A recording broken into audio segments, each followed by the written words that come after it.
look, we see things happening in the gold and silver market now that we've never seen before. And I think it's something that we should be very cognizant of. The basic premise is that central banks and institutions and I don't know, family offices, sovereign wealth funds, they're more concerned now about amassing real physical bullion than anything else. And the target of all of this seems to be the LBMA more than anything. We've talked at length about how the LBMA has, in essence, a float and has had a float that's been relatively stable in silver for quite some time, of about 290 million ounces that is trading off of roughly 2.9 billion ounces per day of paper trading, or 3.5 times the annual global mine supply, or 10 times the amount of silver behind it. In other words, the paper to physical is 90% paper to physical. That's what the Hunt brothers saw in 1980. More paper, less physical, and so they exploited it. Well, since November, when the U.S. has become a net importer of gold, quietly the same thing is happening with silver. It hasn't really been publicized quite as much, but we saw over 70 million ounces of silver leave the LBMA in January. It's an all-time monthly record, or about 20% of the float. There's only about 270 million ounces that remain that are not encumbered. So in other words, there's about 780 million ounces total, of which only 270 of those million ounces, 270 million ounces of the just under 800 million are available. The rest are encumbered, belong to ETFs or the Bank of England or who knows who. But the bottom line is that we're seeing silver come into the United States. In January, 2,586 tons have come in that we know of, which dwarfs for any single month, any month that I can ever remember seeing, at least in a very, very, very long time. And so whether we're talking about gold coming in or silver coming in, it's really the epicenter of all this is in London, and London's in trouble. Everyone's talking about how they were a T+1 settlement that's now gone to T+, 60, T+90. They're taking an inordinate amount of time to deliver the metal that they are required to be able to do so in just a matter of a couple of days. And everyone's been focusing on gold, but it's very important to realize that this is happening with silver as well. And so, we've seen a lot of the unwinding, or you will, the hedging of the positions, covering of the positions that are naked here with all the gold coming in. Perhaps that's why we've seen gold go up so much over the last several months, is that the American bullion banks were aware of what was coming.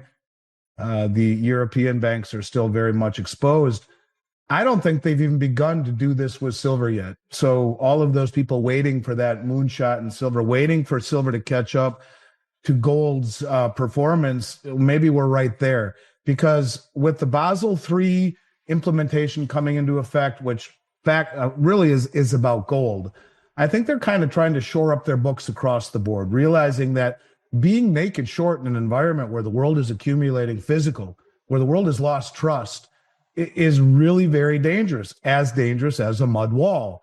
And I think that's something that is being recognized by the banks here in the U.S. As much as I almost choke on saying that, maybe they realize that this is an existential threat. And if they are going to let anyone fall on the sword, it looks like it will be those European banks that are part of the LBMA.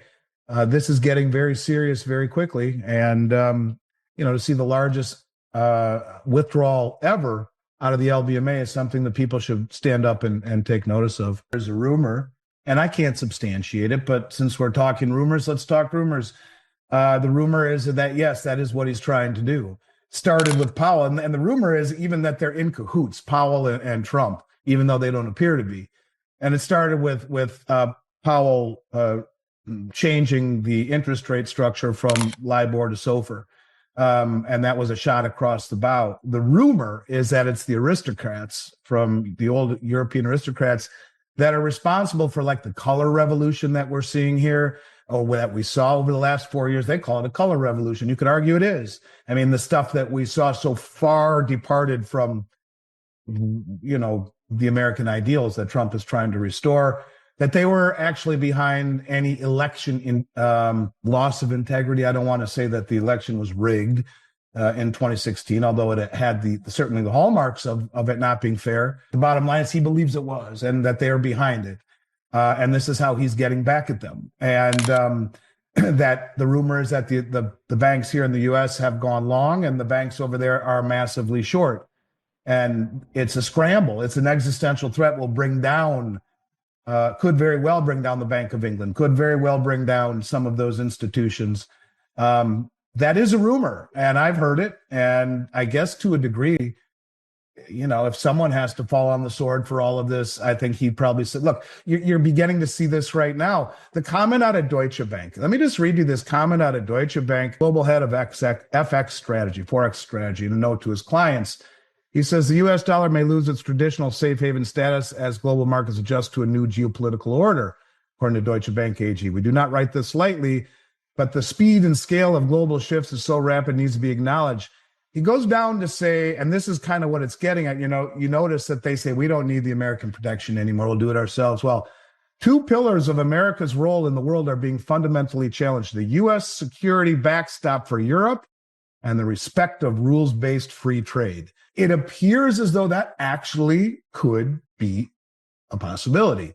But if you see a failure to deliver on the LBMA, look, you could argue we're already seeing that. Mm-hmm. I don't care what they say. If it's a T+1 and they say there's a shortage of trucks and manpower, when they've already delivered billions and billions and billions worth of gold before they figured out what was happening, I would argue they figured out what's happening.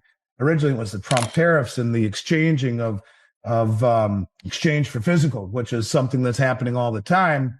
And then it's like, wait a second, this is much deeper than that. It could be a pushback and an attempt to blow up the Bank of England. I'm not saying it is, but there are prevailing rumors that suggest that. The LBMA is not an exchange. It's a peer-to-peer platform. And when we exchange certificates, or when I buy when one goes long, one goes short, the party that is long has absolutely the right to stand for delivery, and they are all delivery obligations.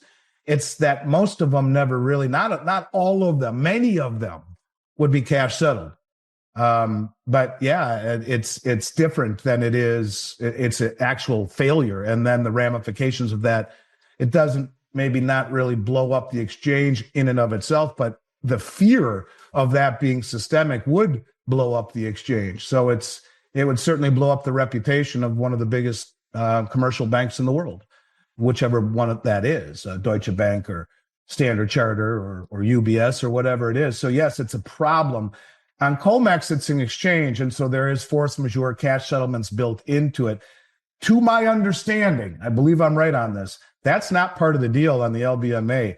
You make a deal is a deal. Just like, you would expect peer-to-peer, there's no one to step in and cash settle, no exchange to come in and cash settle. We have nine BRICS vaults around North America, as you know, Dunnigan, and one of them is in New York City, JFK. It's the only one of our BRICS vaults that is a COMEX registered vault. The bid prices on the 1,000-ounce bars are higher than I can really maybe even at any time remember, or they have been. I haven't checked them today, but they've been elevated, much higher than they were when times were normal, because there is a shortage of those bars. Those bars are becoming harder and harder to get. And, you wouldn't know this because the retail side of things has been muted and well evidenced. Premiums haven't spiked again, although starting to climb a little bit on the Eagles. There are companies out there that are selling maples much higher than Eagles right now because of the tariffs. We were able to stock up on them leading up to it, but there is a tariff in place on silver maples as well. The point of it is that on those bars, there is a shortage. The banks who are naked short, these traders who are naked short on COMEX, the term rehypothecation, are nervous that what always was a cash settle is now turning into, I don't trust it, I want the real thing, thank you very much. And they're scrambling to get it. Otherwise, they will be forced to cover at some point into a rising market, which is a very dangerous thing. So I've always said something that people just probably went one ear and out the other, and that is you can only successfully manipulate a market for extended period of time by pushing in the direction it's going. Well, that's true. When no one stands for delivery, you can be Bernie Madoff and you can run a fractional system that is massively rehypothecated. That is, in essence, a Ponzi scheme. But wait, when people say, Bernie, I need my money, well, then there's a problem. And that's kind of what is being said across the board. Now, I don't know how the COMEX figures into all of this. Is the COMEX being restocked? Is it a safe haven all of a sudden because of if we believe that rumor and they're draining everything, I mean, right now you could argue that the COMEX has become the largest delivery hub on the planet. Never was that, but it is outpacing other places. We're seeing massive deliveries on COMEX, deliveries we've never seen before. Now, remember, there's a difference between delivery and offtake.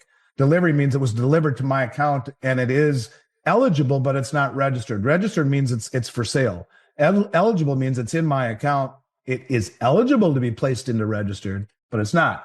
So I don't know exactly how much we've seen taken off the exchange, which would be prudent for those industrials that don't want to mess with anything. But I can tell you this gal, who's a very shrewd lady, an investor, has concerns. So if she does that mean, we'll start seeing more people and more institutions start feeling the same way, not trusting even the COMEX? I'll take my bars and hold them myself because I need it for my industrial applications, maybe. But the real reason that they're not selling them is that they are scarce. Now, this will trickle down into this market. See, everyone's choking and has been for a while on inventory.